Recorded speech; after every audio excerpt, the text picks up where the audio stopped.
How some carriers give you so little for your older busted phone you just end up living with it? I don't think so. Verizon lets you trade in your broken phone for a shiny new one. You break it, We upgraded. You dunk it, doggy bone it. Slam it, wham it, strawberry jam it. We upgrade it. Get a 5G phone on us with select plans. Every customer, current, new, or business. Because everyone deserves better. And with plans starting at just $35, better costs less than you think. Today is Wednesday, January 5th, 2022. Coming up on Roland Martin Unfiltered on the Black Star Network. We're one day away from the January 6th anniversary of the insurrection led by Donald Trump and his maggot idiots. The day thousands believed the lie and rushed the U.S. Capitol to stop the presidential vote verification. Democrats are going to focus on it. Republicans are trying to ignore it.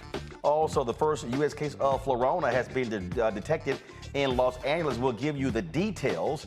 Plus, there's got to be a connection in the bomb threats to 9 HBCUs. We'll take a look at which schools were targeted. A Philadelphia man is out of prison after 37 years and finding out the key witness in his case was convicted of lying not long after his conviction. You won't believe what the witness got in exchange for his false testimony. The oldest World War II veteran, the Basketball Hall of Famer, and an R&B singer, they have now become ancestors. We'll tell you who they are. Plus, actor Richard Lawson survived a plane crash. He also became a soap opera star even after firing his agent who suggested the idea. A great conversation, Rolling with Roland, one-on-one interview with actor Richard Lawson. All of that. It's time to bring the funk on Roland Martin Unfiltered on the Black Star Network. Let's go. He's got it. Whatever the biz, he's on it. Whatever it is, he's got the scoop, the fact, the find. And when it breaks, he's right on time and it's rolling. Best believe he's knowing. Putting it down from sports to news to politics. With entertainment just for kicks, he's rolling. It's on go, roll, roll, y'all. It's Roland Martin, yeah. Rolling with Roland now.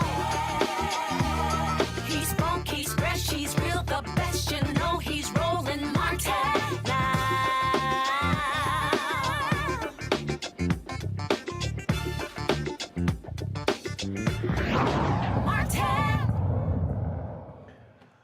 Tomorrow marks January 6th. That is the one-year anniversary, the day when thousands of maggots supporting Donald Trump went to the U.S. Capitol to protest. It turned into an insurrection and a riot. They attacked numerous Capitol Hill police officers, throwing things at them, causing mass destruction. It was an awful, awful day. Republicans goaded that on. They, of course, saw these things unfolding, and then they were doing their best in order to try to allow it to continue. They wanted to thwart the, of course, certification of the election of Joe Biden. Today, Attorney General Merrick Garland spoke to the issue in terms of what the Department of Justice has been doing to hold those individuals accountable for what took place a year ago. Necessary consequence to the prosecutorial approach of charging less serious offenses first is that courts impose shorter sentences before they impose longer ones. In recent weeks, however, as judges have sentenced the first defendants convicted of assaults and related violent conduct against officers, we have seen significant sentences that reflect the seriousness of those offenses, both in terms of the injuries they caused and the serious risk they posed to our democratic institutions. The actions we have taken thus far will not be our last. The Justice Department remains committed to holding all January 6 perpetrators at any level accountable under law, whether they were present that day or were otherwise criminally responsible for the assault on our democracy. We will follow the facts wherever they lead.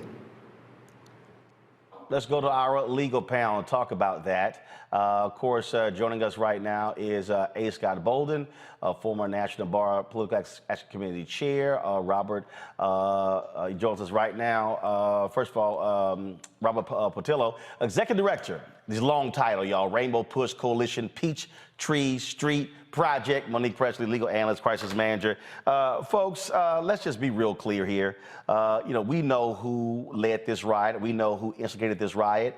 And here's some ads that people are putting out showing you the sheer hypocrisy of Republicans on this very issue. Watch this one ad right here. The president bears responsibility for Wednesday's attack on Congress. President Trump is responsible for provoking the events of the day. The president's language and rhetoric crossed a line, and it was reckless. The president needs to understand that his actions were the problem, not the solution. This is the cost of telling thousands of people that there is a legitimate shot of overturning the election. All the fingerprints of an Antifa operation. It's the way they operate. I knew those are people that love this country, that truly respect law enforcement, would never do anything to break a law. We now know there was no armed insurrection. Nobody had arms. There was no insurrection, and to call it an insurrection, in my opinion, is a bold-faced lie. If you didn't know the TV footage was a video from January the 6th, you would actually think it was a normal tourist visit. Was January 6th an insurrection, or could it be more accurately described as a mob of misfits? It was Trump supporters who lost their lives that day. Not Trump supporters who were taking the lives of others. Truth is being censored and covered up. As a result, the DOJ is harassing peaceful patriots across the country. Out of their minds. They are absolute liars. They are participants in this insurrection, Monique. And hopefully President Joe Biden tomorrow is going to speak truth to power and say exactly who was wrong in all of this, and they should be all held accountable. Well, I mean, he's the power speaking the power. So, there's no bigger power for him to speak truth to. But I am hoping that he will use the opportunity to be bold and use plain language about what happened and about a path forward, which is really what is necessary here. The unfortunate part, though, Roland, is that it doesn't really matter what he says.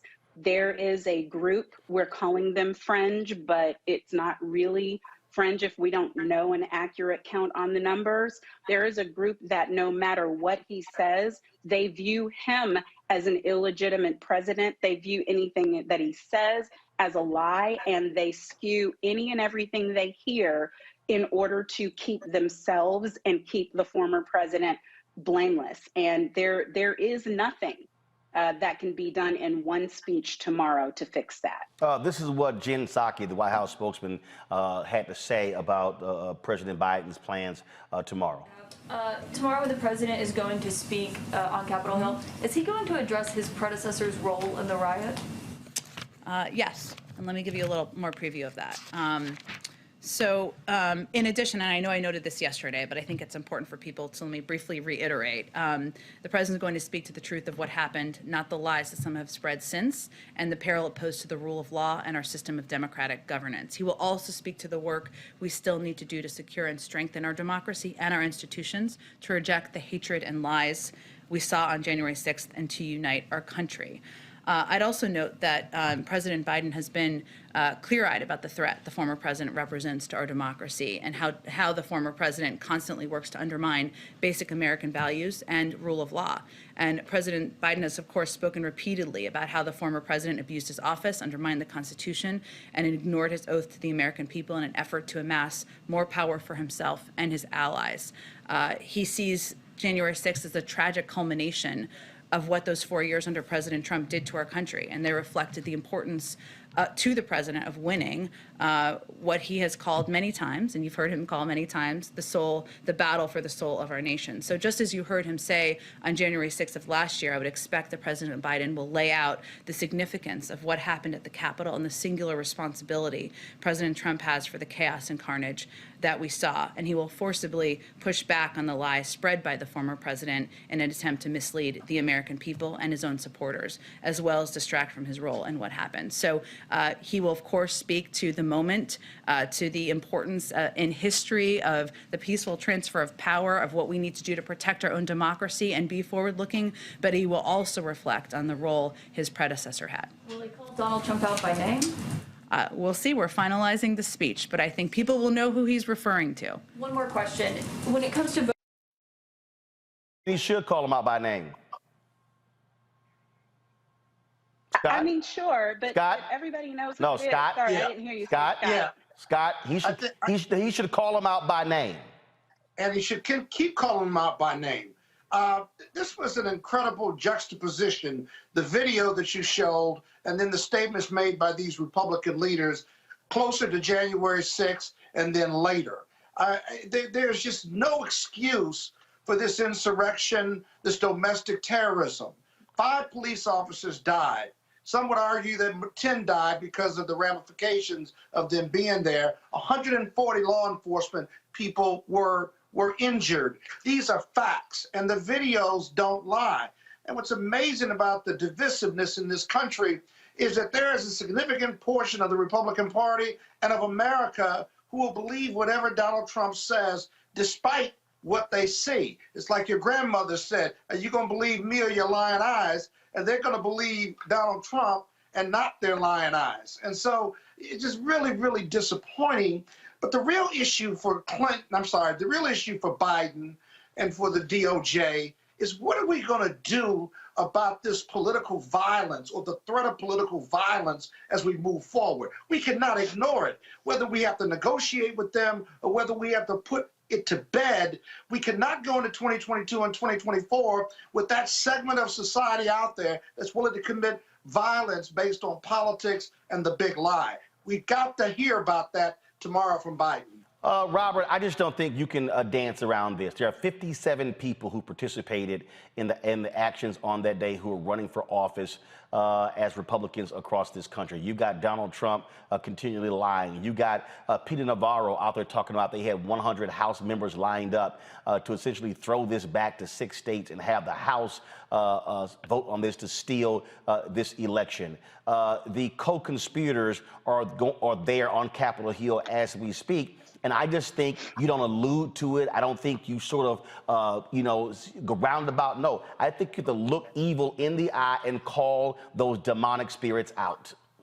You're absolutely correct. I was on Santita Jackson's radio show this morning with social scientist Dwight McKee, and Dr. McKee made a very good point that if you look at what happened in the early 90s, if you look at Waco, Ruby Ridge, Michigan militia, that all led up to the Oklahoma City bombing in 1995.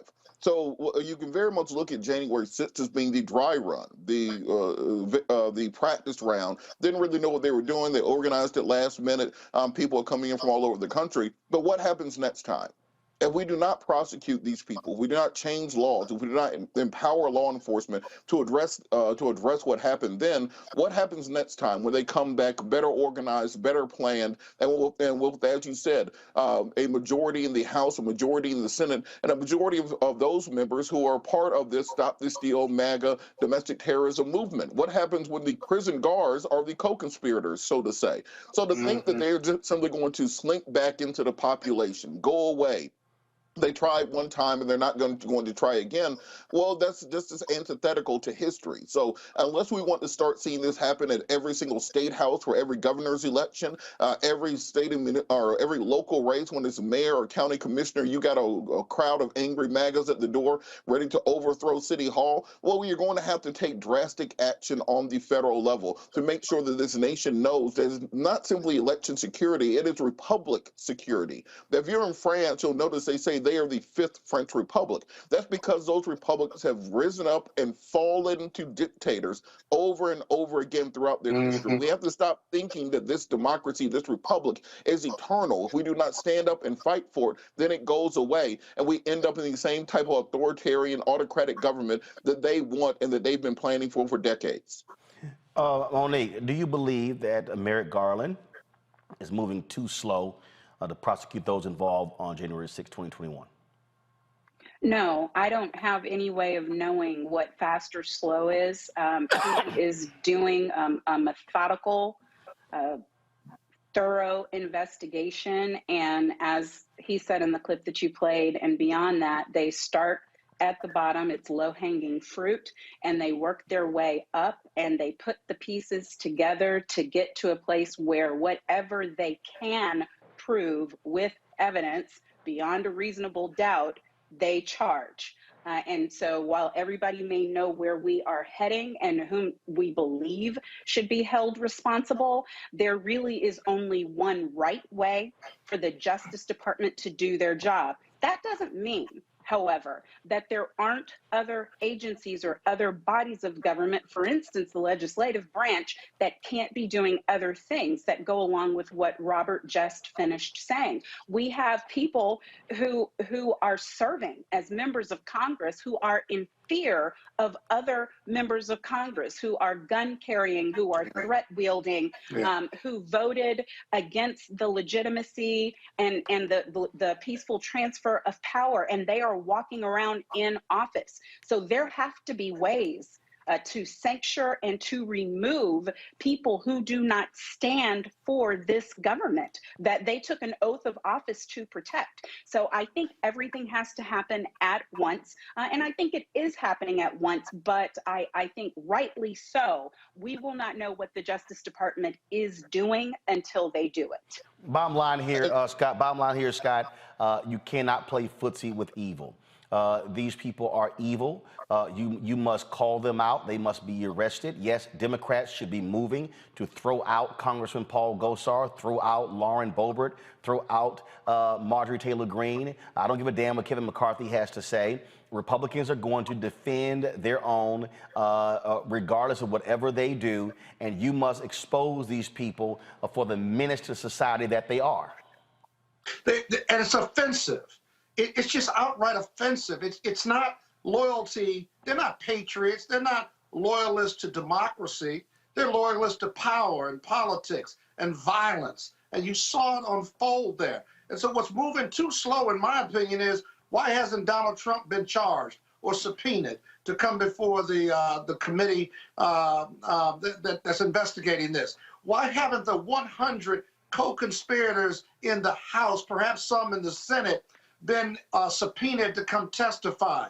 And why can't we move faster on those who would fight the subpoena?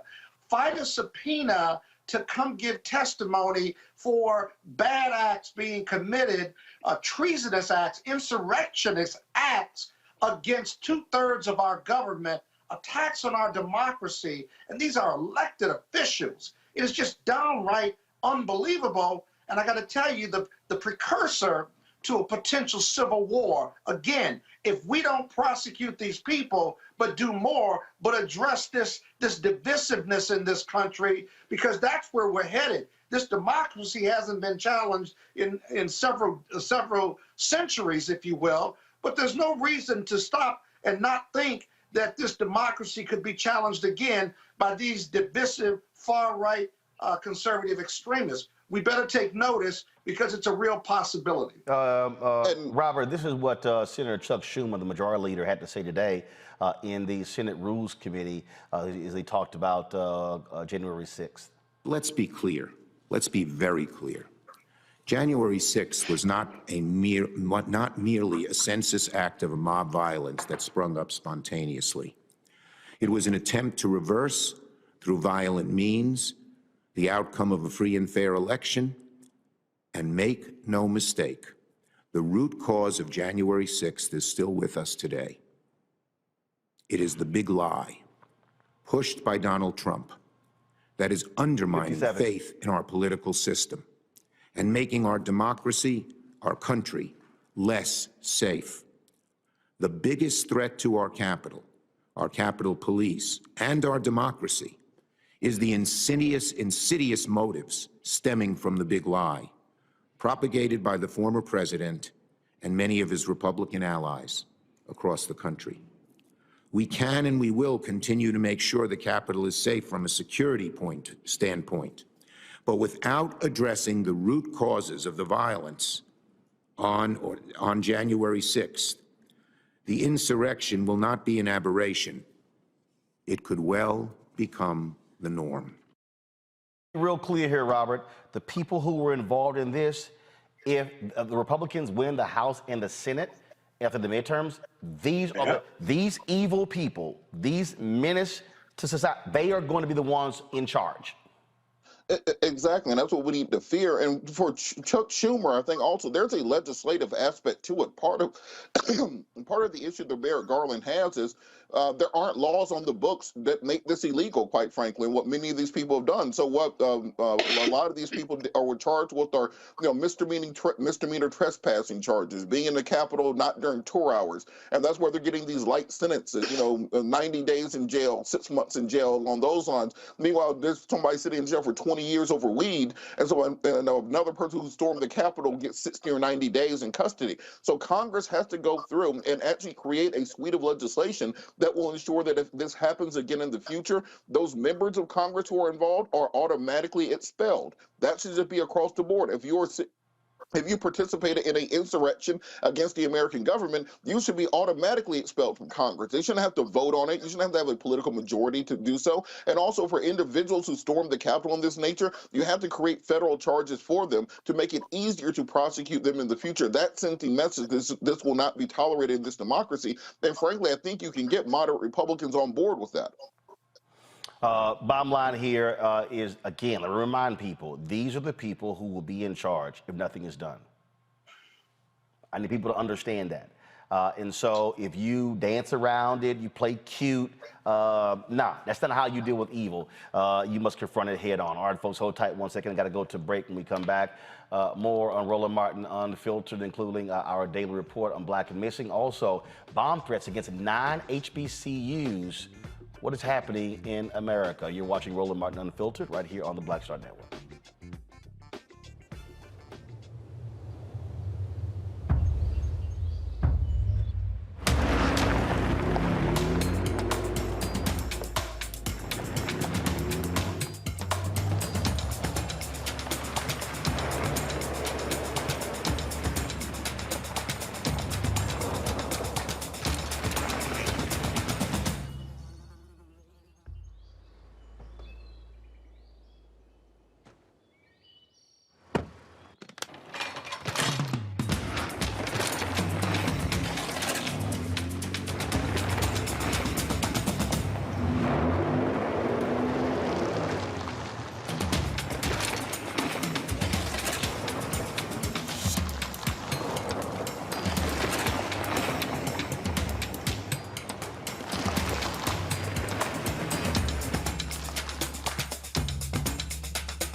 It's time to be smart. Roland Martin's doing this every day. Oh, no punches! Thank you, Roland Martin, for always giving voice to the issues. Look for Roland Martin in the whirlwind, to quote Marcus Garvey again. The video looks phenomenal, so I'm really excited to see it on my big screen. Support this man, Black Media. He makes sure that our stories are told. See, this difference between Black Star Network and Black-owned media and something like CNN. I got to defer to the brilliance of Dr. Carr and to the brilliance of the Black Star Network. I am rolling with Roland all the way. Honored to be on a show that you own. A black man owns the show. Folks, Black Star Network is here. I'm real revolutionary right now. Roland was amazing on there. Stay black. I love y'all. I can't commend you enough about this platform that you've created for us to be able to share who we are, what we're doing in the world, and the impact that we're having. Let's be smart. Bring your eyeballs home. You can't be Black-owned media and be scared. You dig?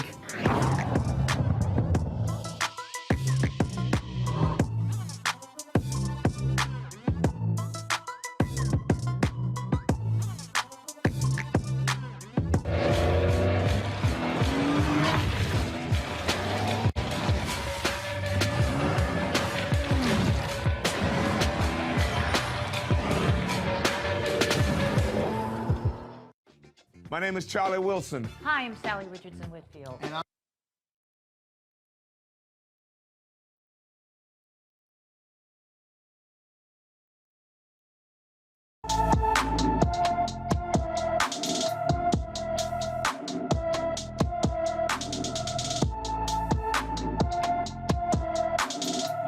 Kira Reed has been missing from Chicago since December 30th, 2021. The 15-year-old is 5 feet 7 inches tall, weighs 100 pounds, with black hair and brown eyes. She was last seen wearing a dark hoodie and skinny black jeans. She has long hair that she likes to wear up. Anyone with information on Kira Reed's whereabouts should please call Chicago Police Department at 312-744-8266, 312-744-8266. Yesterday, 9 HBCUs across the country received bomb threats. The schools included Howard University, North Carolina Central, Xavier, Spelman, Texas Southern University, Norfolk State, the University of Arkansas at Pine Bluff, Florida Memorial, and Prairie View A&M. The threats led to evacuations and investigations by law enforcement officials. Presently, no credible threats were found, and students and faculty are safe. Florida Memorial tweeted in part yesterday, after a thorough search, no suspicious packages were found and no one was harmed. The campus returned to normal. Today, officials have not released any leads on the bomb threats, and we're certainly keeping our eyes on the story and will give you any updates. That should be of serious concern, Robert, because clearly to have 9 HBCUs, that means someone is specifically targeting historically black colleges and universities. Exactly, and I think that was my first thought, many people's first thoughts, that if you look at the amount of notoriety that HBCUs have gotten in the popular culture and the mass media the last couple of years, with that additional attention comes additional bad actors. You know, you have Dion bringing spotlight to Jackson State. You have Howard University, of course, being preeminent in public attention. You have Clark Atlanta and the Atlanta University Center. Many of these white supremacist groups and bad actors had no idea they existed because it was outside of their purview. But now that they're in the spotlight, now that they see the threat that they pose to systemic racism and the traditional white power structure is going to bring these sorts of threats, and thank God they were fake this time. But we do have to work out and look at increasing security of these institutions to make sure that our next generation of black leaders are safe and secure on campus. The thing we also must look at here, Scott, and I'm not connecting these two, we talk about January 6th, but what doesn't get talked about a lot were the pipe bombs that were found outside the Democratic National Committee, and they still have not found the person who actually placed those there. Yeah, you know, that's a good point. What we need to watch now, and I agree with Robert, what we need to watch now is whether there'll be any additional bomb threats against any of the other HBCUs. Is there a pattern and practice? How were these threats received by the schools, whether it was in writing or communications or verbal communications, and kind of what the police are sifting through to try to trace those calls, whether it's a burner phone or not. You know, they've got to use some type of phone system, and those records can be reviewed. It's disturbing, but I think there's a relationship between these bomb threats and not only the high-profile nature of these institutions, but the fact that they're receiving millions of dollars from major white donors as a result of George Floyd. And with that will come this negative behavior by that far-right extremist domestic terrorism.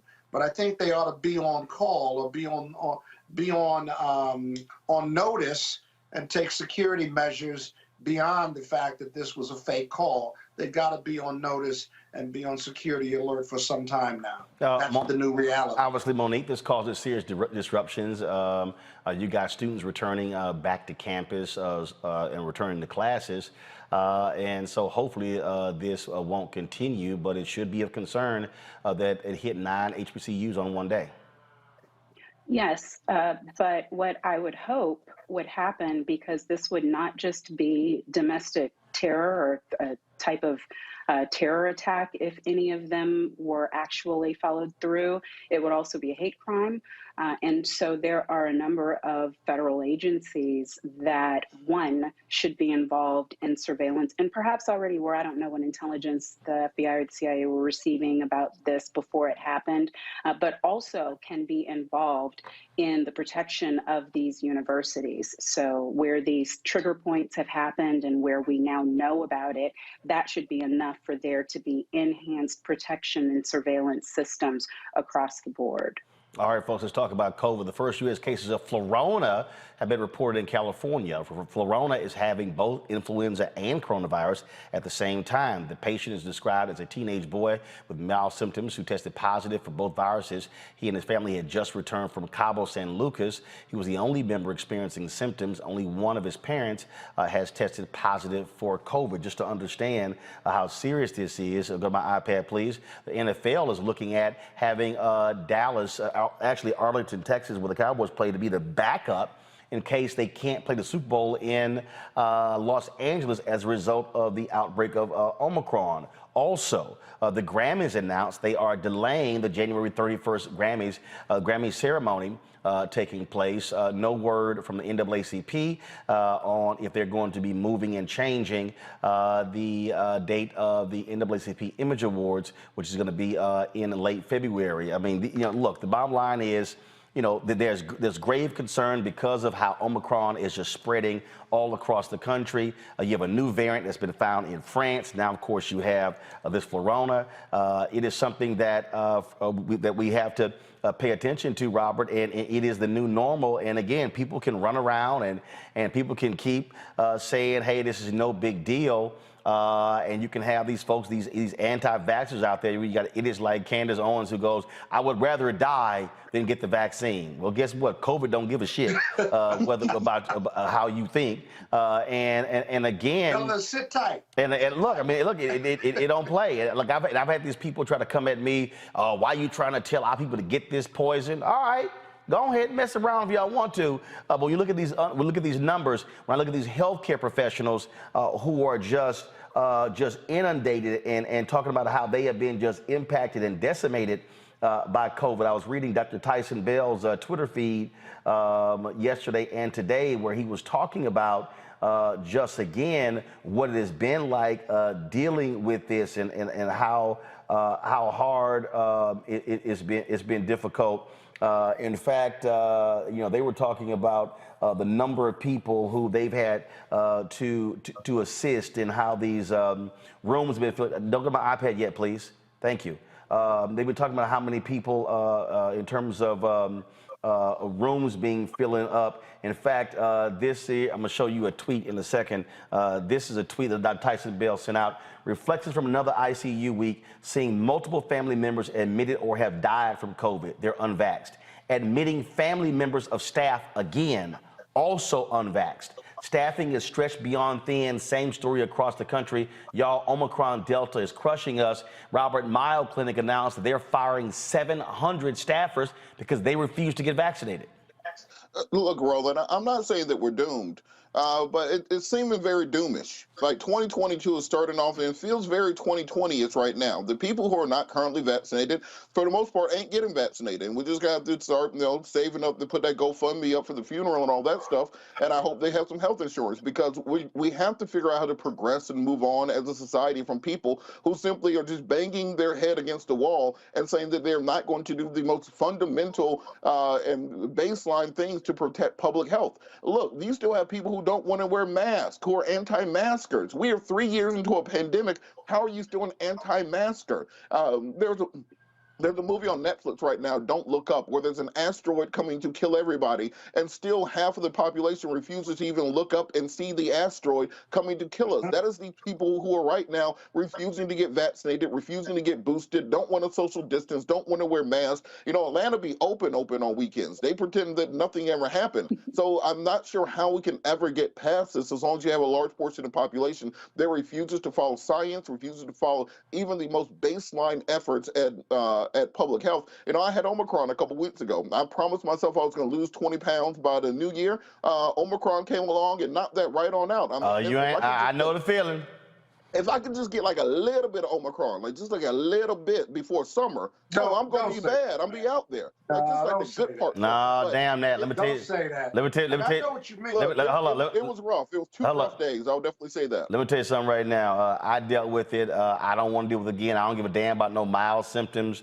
When you see a fever hit 104, that is nothing to play around with. You want to get that down as quickly as possible. The thing that we're also looking at, Monique, of course, you look at again, the Mayo Clinic, the esteemed Mayo Clinic, having to fire nearly 700 employees because they refused to get vaccinated. And their whole deal is, how in the hell can we be a healthcare provider and then y'all don't want to get vaccinated? And so people, and then, which now that's going to put further stress on the medical system. These hospitals having to fire people who are working at hospitals who don't want to get vaccinated. Yeah, and this is all very Jim Jones-ish, right? Because to me, there's a through line, there's a thread, there's a direct connection and a place of responsibility for all of this. So the segment that we just finished about tomorrow's anniversary and about what happened on January 6th and who was responsible for it is the same conversation that we are having about these vaccine refusers, these mask refusers. It is all stemming from the same place of manipulation, the same place of ignorance, and as you say, Roland, the same place of evil. So when we are looking at our society, because I think it doesn't help us just to figure out case by case by case what is happening, what we are seeing, as I think Robert said earlier, is we're seeing the deterioration of democracy, yes, but also the deterioration of independent thought. We do not have common facts, so we cannot reach common conclusions, and even our debates are striated, infused with stupidity, because we have people who have controlled the narrative and controlled the minds, the thought processes, and the decisions of others who are weaker and who are easier influenced. And we are seeing the consequences in blood, in death, in economy, in voting. We are seeing it everywhere. So whomever doesn't believe when they look at other countries that have had democracies that were older than ours and fell, they need to wake up and wake up now. I agree with that, Scott. And it's just, look, people keep talking about, oh, symptoms are mild. Folks are still dying as a result of COVID. Hospital ICUs are still being filled up. And if I hear one more damn person say, do your own research, I'm sorry, you're dealing with people who talk shit to me, who can't even Google segments that we've actually done on the very thing. I mean, I get people coming at me, I had some dumbass today, you called out Antonio Brown, you ain't never called out Aaron Rodgers, you ain't never called out Jason Whitlock, and I'm like, I was in Los Angeles for a whole hour, sit down, dogging Jason Whitlock to his face. And I'm like, it's basic YouTube search. And so that's what kills me. Do your own research. I'm like, you don't know what the hell you're even looking for. I mean, look, I took some Creamotion cough medicine. I don't know what the hell's in that Creamotion. That's right. I was not sitting here going, let me look at all the ingredients. But y'all, come on. That's what we're dealing with, folk who don't even ask a question, what's in a hot dog? Yes. Or what's in cheese? Come on, man, go ahead. Or what's in their marijuana, or what's in other drugs that they take, or the cigarettes they smoke. I mean, we can't even agree in this democracy right now on what the truth is. Is the sky blue or not? They'll say, well, it's a reddish color, looking at a blue sky. And Roland, here's a thought for you, perhaps the panel too. Maybe this is just where we are. Maybe we spend a lot of time criticizing the anti-vaxxers and anti-maskers and Republicans and what have you. This First Amendment is really killing us on this COVID piece. Maybe this is the new reality. Maybe we're going to have to just manage COVID going forward, manage the bad actors. Maybe we don't get to herd immunity, and we just got to live with this until our democracy dies. Well, but here's the where we're headed. But the issue, though, this issue actually predates COVID. What we're talking about here, Robert, really, with the explosion of social media, the explosion of TikTok doctors, the explosion of YouTube scientists, the explosion of Twitter political scientists. So we're now operating in this world where people actually think that they are experts on shit they don't know nothing about. I mean, I remember when Ferguson jumped off. There were people who were, man, why you not on the ground in Ferguson? Because we don't have the equipment to broadcast the show live. Well, there are other people who are there. Other people don't have a show. They're holding a phone up. So they were sitting there going back and forth with me, and I'm going, do you even remotely understand that in order to broadcast a show for 2 hours, because we were 7 to 9 a.m. on TV1, we actually have to have a stable connection. You must have the very equipment to do that, the lighting and all of those different things. We literally had none of that. We had none of those things at that time at TV1. And so these folks were going off, and I'm like, you don't even have a show.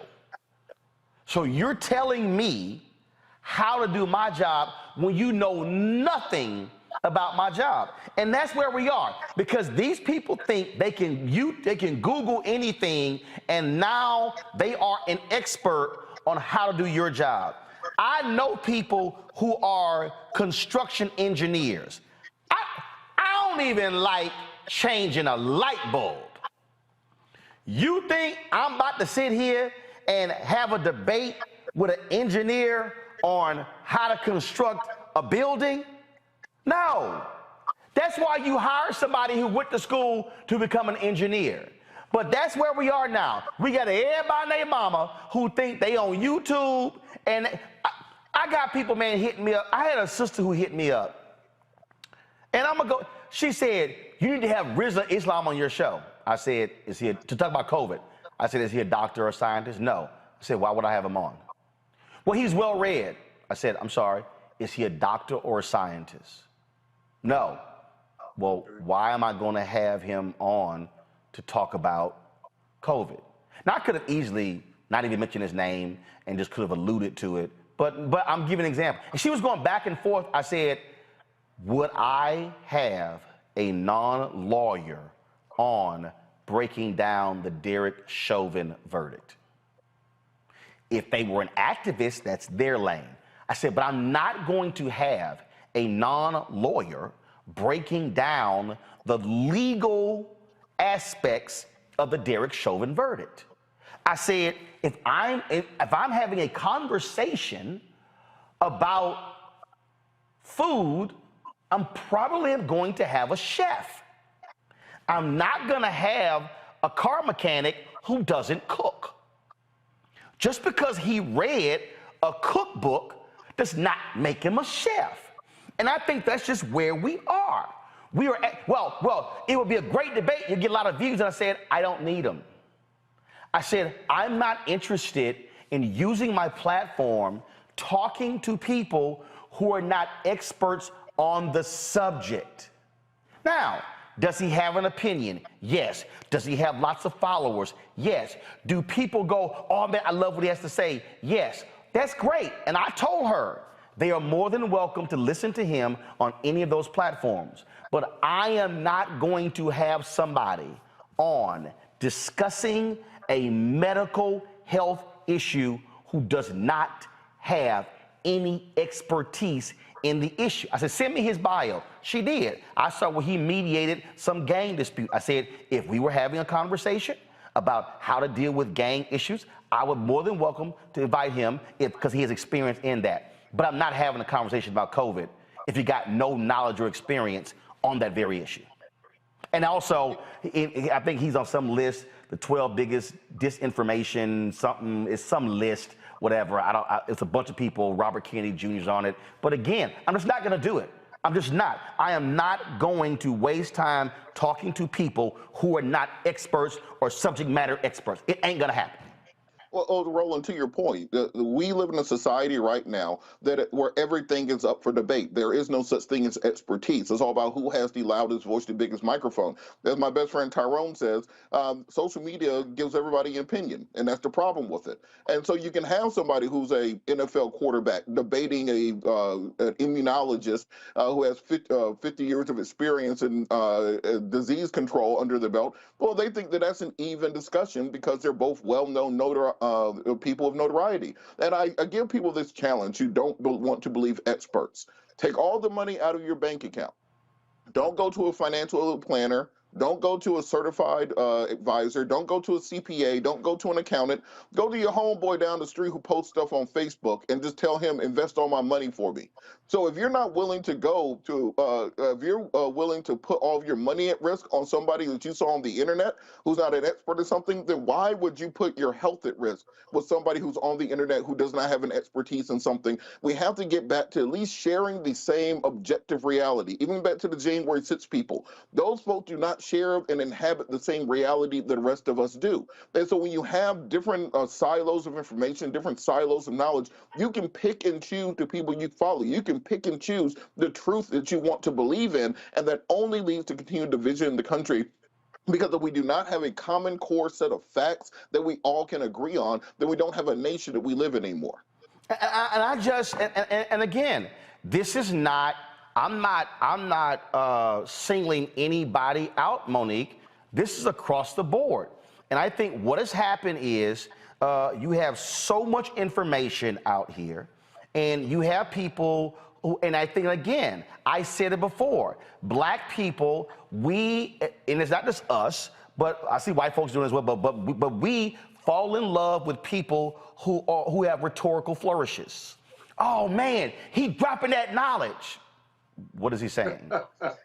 Oh man, he's speaking that truth. But what is he saying?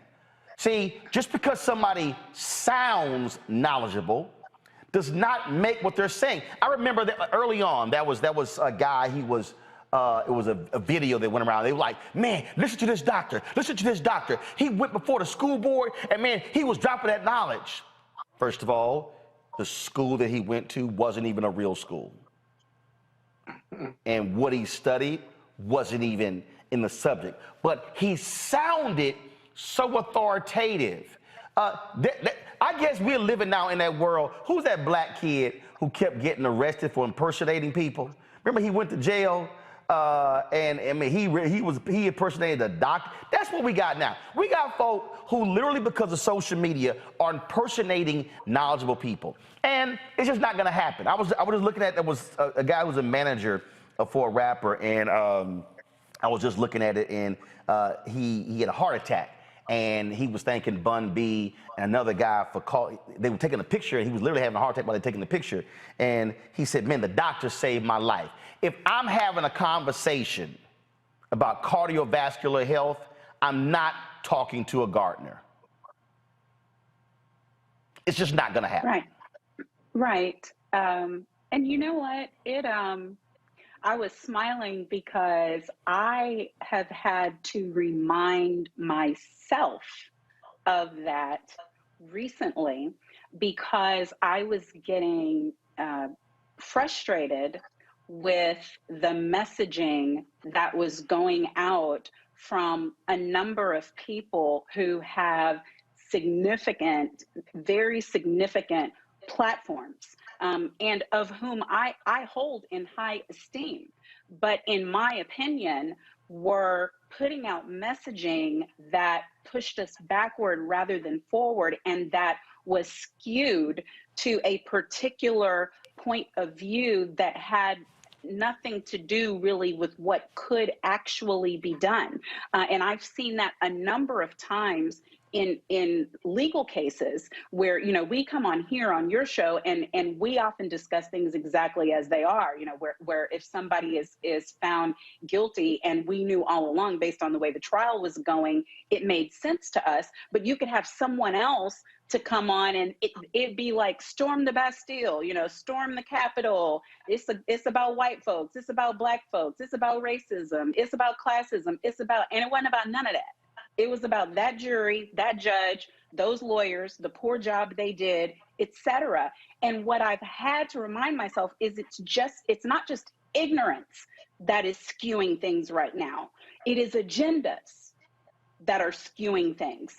And I'm not saying that that's new, but as you said, with social media being so prevalent, with people being able to talk to 1 million people, 140 characters at a time, and say something that could be loud and dead ass wrong, it is dangerous. And so what I've had to see is that I can still have respect for the organizer in their job in their lane, the lawyer in their job in their lane, you and as a journalist and thought leader in your lane, and understand though that I need experts in each of those fields. And the journalist isn't going to give me what the doctor will give me, and the lawyer is not going to give me what the activist will give me. I need full counsel. I ain't gonna start preaching, but I need full multitude of counsel and full counsel in order to have the facts straight. And I had a conversation. I won't say her name because I'm not free to share that conversation. But I respect greatly someone who is a leader in the organism and activist lane, who had said something that was kind of like directly opposite of something like, it hurt my heart. It was so opposite of what we were trying to get done in Texas at the time. And she called me though, and she said, listen, this is my job. And I want to explain to you that from my perspective, this is not about that. I know it might be important to you for these reasons, but for what we are trying to do and what our objectives are, I cannot go along with it. I can't go along with it publicly, and I can't go along with it privately. And I learned that lesson that day, because on the one hand, she's saying something really good is happening. Maybe it's good long-term, maybe it isn't, but she told me directly, but I'm not gonna say it's good. So people need to understand that when they're listening to people, unless you're just listening to somebody who's calling balls and strikes, you need to filter for their motivation and agenda, whether it is a positive one or a negative one, when you listen to what they say. And there are people, and again, look, there are people who sometimes say stuff and it's quite emotional, and they think it's one thing, but when they don't really understand the nuance, it's something else. I remember being there was a rally at a church in Dallas after Botham Jean was killed. And at that rally, the district attorney, the then Dallas DA, Faith Johnson, was there, Ben Crump was there, some of the other lawyers were there. And folks were going off on the DA, charge the cop with murder. Ben was like, I wish people in the crowd would chill with this. Because it ain't gonna happen. And he's, well, no, it wasn't that wasn't gonna happen. He said, what they don't understand is, in Texas law, if she's charged with murder and when she's convicted, from the city's perspective, they'll cut her loose. They cut her loose, and they don't have to pay any settlements. Yeah. He was walking through lawyers, and I mean it's lawyers, and we've had this conversation on this show where we've talked about folks like, well, why did they charge him with first-degree murder? And they were like, well, actually, they can actually get a longer sentence with a second-degree murder charge and this other charge versus that. And it's understanding how you're trying to see it here. Because the goal is for them to be penalized for what they did. The point is, how do you get the conviction? And that, Scott, is where expertise comes in. And so that's why you ask experts who do this. And even when you're talking about law, there are some people who have been paid contributors on networks as legal commentators who ain't never stepped foot in a courtroom. Exactly. They ain't never tried a case. They ain't never tried a case, and they just sitting here, I mean, just running off at the mouth. And they, black and white, run off at the mouth. And I talk to other lawyers like, you know, she ain't never tried a case. You know he ain't never been in a courtroom. And that's so to my point to the audience, so even when we are deciding who comes on the show, I'm looking at their resume. Okay, what have you done? Folk go, well, you gotta have so-and-so on. No, but what have they done? No, man, they'd be great. No. What have they done? And that's where we are, I think, right now. And it's taking such a hold. These people are, they have gone so far with it. And that's why what I've done is this here.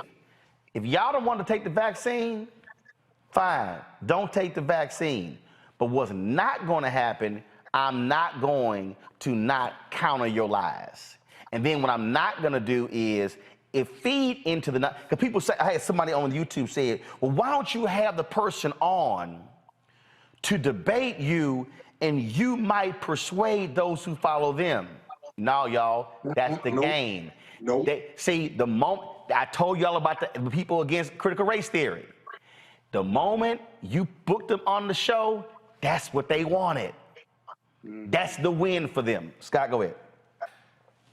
No, I think you're absolutely right, and I think the panelists are too. But the power of social media makes everybody believe that they're an expert when they just have an opinion, if you will. And it's very frustrating, especially when the opportunities for lawyers to get on TV, there's a lot of content and a lot of opportunity, and I don't think the media, as a general proposition, is reading their bios or resumes. No, they're not. No. I'm gonna tell you. I'm gonna tell y'all how the game goes. I'm gonna tell everybody right now how the game goes. Oh wow, he's provocative. She's provocative. They sound great. They look great. They know how to speak in sound bites. Book them. I'm telling you, I have seen the game. I have seen it. I spent 6 years at CNN. I saw it with my own eyes. Who got elevated? Ooh, so-and-so. They get the other side riled up. Yeah, book them again, book them again. No. What are they saying? It's always the case. And man, and then I've been in debates with folk on TV who are arguing the opposite position, and we're going to the green room. Oh yeah, that was fun. But it's a whole lot of money in this thing. And you sitting there going, oh, it's also the game. There are people out here, and that's why that list of the disinformation dozen or whatever, they're talking about. These people are selling books, selling DVDs, tapes. They're making more money off the Robert Kennedy, whatever group he is, Robert Kennedy Jr., their income has blown through the roof since COVID hit. It pays. On top of all that, there you go. Hey, and that's why Facebook is getting called out for promoting all the lies, because they're giving them a foothold. Go ahead. And they're not highly regulated, and Congress isn't regulating them. But you're right. I mean, if you're provocative, you don't have to have depth and substance. And when you get to the legal profession or the medical profession, depth and substance and training is super important and goes to your credibility. Apparently not when it comes to the media. And so, the reality is, social media changed everything, right? These opinions were always out there, but there wasn't a delivery system for it, an influential delivery system. And now you can reach millions of people and share your opinion with them and your followers. And so here again, this is the new reality that's got to be managed. It'll be interesting. You and I had a debate about a year ago about whether your social media should be regulated or not, or whether it was going to be free enterprise. I think social media has changed our democracy and changed how we think with these disinformation influencers and what have you. And I do think it's dangerous. I've come around to this view because of Trump and the Republicans and the damage done to our democracy. You don't know what the truth is. You don't know what people are going to believe or not believe.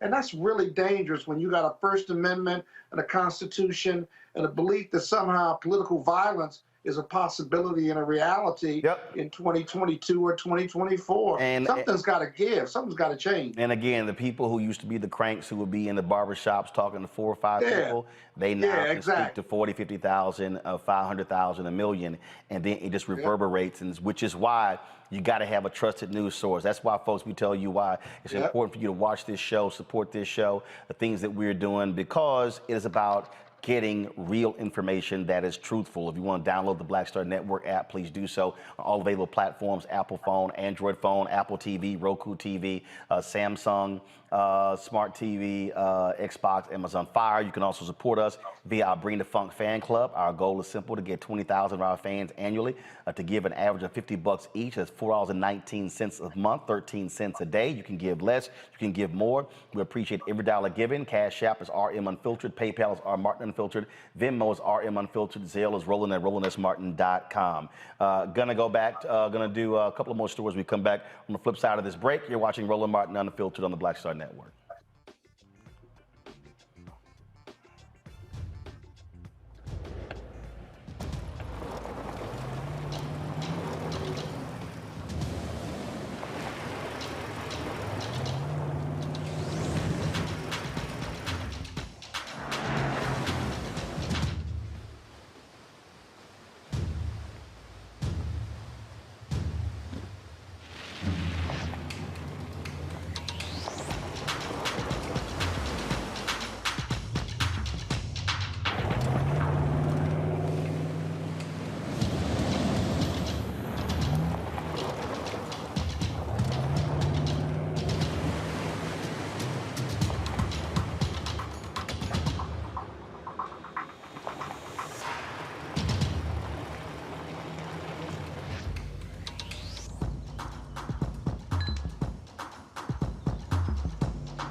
White supremacy ain't just about hurting black folk. Right. We got to deal with it. It's injustice. It's wrong. I do feel like in this generation, we've got to do more around being intentional in resolving conflict. You and I haven't always agreed. Yeah. But we agree on the big piece. Yeah. Our conflict is not about destruction. Conflict's going to happen.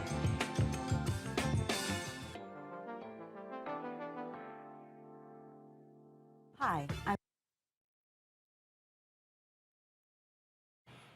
All right, folks, not sure why our drops are not working today. This is the last story for our panel here. A Philadelphia man has been freed from prison after 37 years in a case tarnished by detectives who allegedly offered a witness sex and drugs at police headquarters in exchange for false testimony.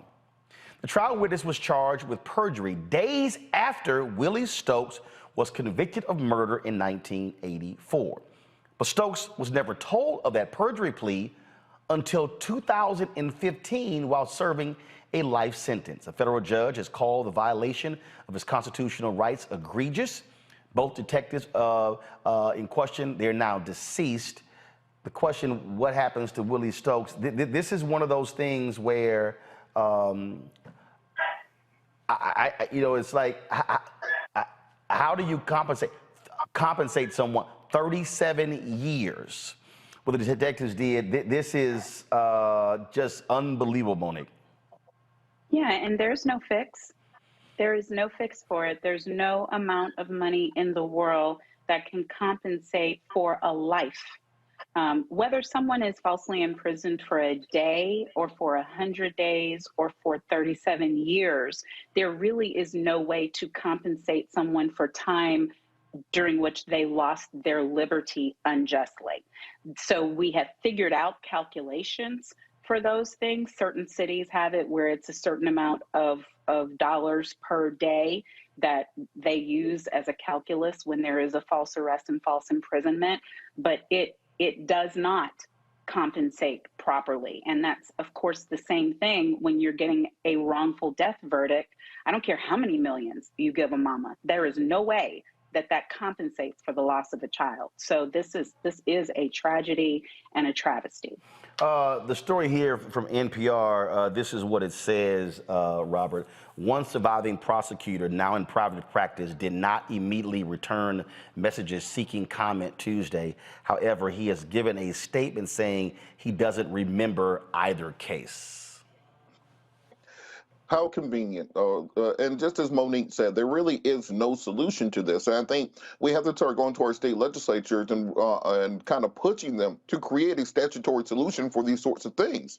When you think about it, there really should be a statutory right of action, because right now it really just comes down to what the family will accept. Let's start saying that, look, if we falsely imprison you for your entire life, then we will have uncapped damages that you can sue the state for. I bet you they get a whole lot more careful on these prosecutions when they start renaming streets after your son and daughter. They have to give City Hall over to the family of the victim. Maybe that will give people the message of what we're talking about when we're discussing criminal justice reform. Not just dead people shot by cops, but it's a systemically broken system from the bottom to the top. From the time you have your first encounter with police until appeal, there are flaws in the system all the way through. And until we start giving people the private right of action to go after the system itself, there'll be no way to actually get the reforms we need. We have seen court systems be recalcitrant to change. We've seen legislatures be recalcitrant to change. The minute you start talking about not arresting low-level offenders, you get the police unions and everybody else come marching and protesting, saying you're soft on crime. We have to change the laws which underpin these things to give people more rights so they can fight back against a system that is fighting against them. Scott, but this is what's so crazy. Go back to my iPad. This is the NPR story. The homicide prosecutors that used Franklin Lee's testimony to convict Willie Stokes then prosecuted Franklin Lee for lying on Willie Stokes, and they never told Willie Stokes. Those are lawyers who should never, ever practice again. And prosecutors are held to a higher standard, and they didn't tell the defense lawyer for Willie Stokes, and no one told him. And so 40 years ago, over the course of 37 years, he just languished in jail. Hold on, Scott. I got one better for you. Lee was in jail on rape and robbery charges. He served 35 years and got out 2 years ago. Unbelievable. He got out. The dude who lied to get a lighter sentence has been free for 2 years, and the dude he lied on was still in prison. Go ahead, I'm sorry. And nobody cares. Nobody cares. Now, having handled a couple of these cases, there is a statutory right to recover after 37 years for a lot of these cases. Depending upon the state law. Huh? Depending upon the state law. No, there may be a statutory right, but the limitations, even if you give you the right, there are limitations different state by state in regard to what you can recover for being wrongfully convicted. Secondly, your listening audience needs to understand this, that the prosecutors and the judges involved in outright malfeasance, right, are protected by immunity, if you will, whether it's statutory immunity, limited immunity, or full immunity, and are barred from being prosecuted or even taking their depositions, let alone them being charged or sued civilly, whether it's under 1983 or whether it's on a state statute. And so not only is he free, but now to recover monies, he's got to challenge a system that is embedded in protecting bad actors called the judges and the prosecutors. And it's hard to get around, because even if you successfully change the law, the government is going to appeal it. They'll say, this is a problem and we're not proud of this conduct, but obviously we got to protect our taxpayer dollars. And so they will go to the Supreme Court to appeal it, state as well as otherwise, and you'll be litigating for 10, 20, 30 years, and you still may not win, which is why most defendants or who have been released, they settle for something because they don't want to be tied up in litigation for years. Again, he's 61 years old, and it's amazing how these folks... He ain't got 20 years of litigation. And it's amazing how these folks have no problem at all paying out multi-million-dollar police settlements when cops beat folks, but then they don't want to pay somebody who served time in prison who was wrongfully convicted because of police and because of prosecutors. It's outrageous. It's outrageous. Absolutely. All right, folks, to our panel, thank you so very much. Got a few more headlines to read before we go to our Richard Lawson interview. Thanks a lot, Scott, Robert, and Monique. The oldest known World War II veteran, folks, died this morning. 112-year-old Lawrence Brooks was a member of the Army's majority African-American 91st Engineer Battalion. He served in Australia, New Guinea, and the Philippines during his military career. Brooks was born in 1909 in Louisiana and raised in Mississippi. He's survived by 5 children, 13 grandchildren, and 32 grandchildren. Basketball Hall of Famer Sam Jones passed away at the age of 88 last week. Jones won 10 NBA titles with the Boston Celtics in his 12-year career, second only to teammate Bill Russell. A Celtics spokesman says Jones died Thursday in Florida, where he had been hospitalized in failing health. He was a North Carolina native who played for Hall of Fame coach John McLandon at North Carolina Central. Celtics general manager Red Auerbach selected him 8th overall in the 1957 draft, despite never seeing him play. Sam Jones was 88 years old. R&B singer Jessie Lee Daniels has passed away at the age of 57. He rose to fame as a member of the Force MDs. They were an R&B vocal group formed in Staten Island, New York in 1981. The group had 6 studio albums together, and their last release was in 2000. The musician's management team confirmed the news, and the band paid tribute to him on Facebook.